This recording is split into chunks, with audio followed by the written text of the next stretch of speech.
ஓம் ஸ்ரீ குருப்யோ நமக. இன்னைக்கு தசகம் 19 பாராயணம்.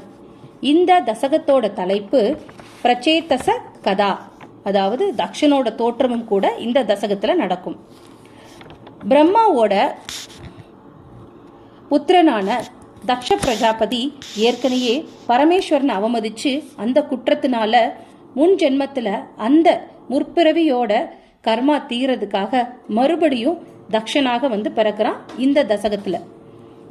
பட்டதிரிகள் இந்த தசகத்தை ஆரம்பிக்கும் போது குருவாயூரப்பா பிருத்து மகாராஜா அவனோட பேரப்பிள்ளையும் பிருத்துவை போல தர்ம சிந்தனை கொண்டவனும் வைதீக கர்மங்கள்ல ஈடுபாடு கொண்டவருமான பிராச்சீன பர்கீஸ் அப்படிங்கிறவர் சதகிருத்தி அப்படிங்கிற ஒரு பொண்ணை மணந்து உங்களோட கருணையினால நல்ல புத்தி கொண்ட பிரச்சேதஸ் அப்படிங்கிற 10 புத்திரர்களை பெற்றெடுத்தார்.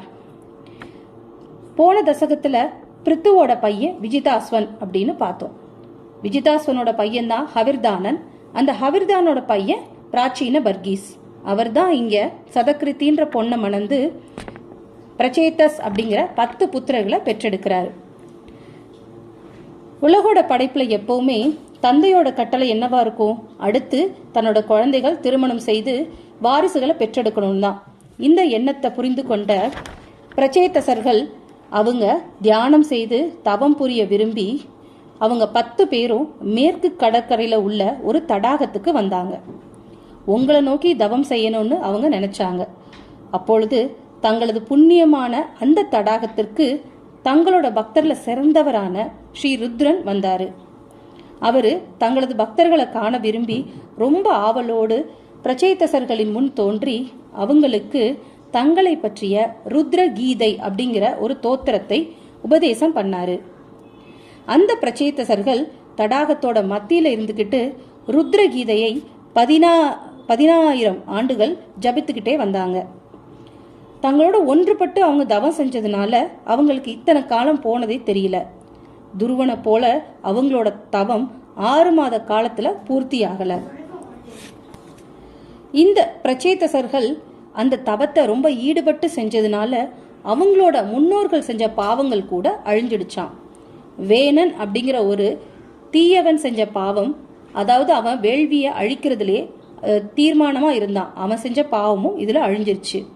இந்த புண்ணியத்தினால தந்தையான பிராச்சீன பர்கீஸும் தன்னோட இல்லத்திற்கு வந்த ஸ்ரீ நாரத மகரிஷினால ஆத்ம ஞானம் பெற்று அவரு உங்ககிட்டே ஐக்கியமாயிட்டாரு. இப்போ அவங்களோட தவத்தோட பலனா கருட வாகனராகிய நீங்க உங்களோட 8 திருக்கரங்களோடையும் சுதர்சன சக்கரம் முதலிய சிறந்து ஒளிவீசும் ஆயுதங்களோடையும் எல்லா புறத்திலையும் பரவி இருக்கும் நல்ல ஒளி வீசும் அந்த காந்தியோடையும் நீங்க அவங்க முன்னாடி தோன்றி அவங்களுக்கு காட்சி கொடுத்தீங்க. அப்போது தங்க கிட்ட ஒரு வரத்தையும் யாசிக்காத அந்த பிரச்சேதசர்கள் மேல கருணை கொண்டு நீங்க உங்களையே நினைச்சு அவங்க வாழ்நாளை கழிக்கணும், அந்த பக்தி என்னைக்கும் அவங்க கிட்ட இருக்கணும்னு வரம் கொடுத்தீங்க. அது மட்டும் இல்ல, அவங்க வனதேவதையாகிய மரங்களின் பெண்ணான வார்ஷிய மணந்து 10 லட்சம் ஆண்டுகள் இன்புற்று இருப்பாங்க அப்படின்னு சொன்னீங்க. அவங்களுக்கு தக்ஷன் அப்படின்னு ஒரு புத்திரனும் பிறக்கும் அப்படின்னு சொல்லிட்டு நீங்க மறைஞ்சிட்டீங்க. இப்போ அதுக்கப்புறம் பிரச்சேதசர்கள் பூமியை பார்க்கும்போது பூமி முழுதும் மரங்களா அடர்த்தியா இருந்தது.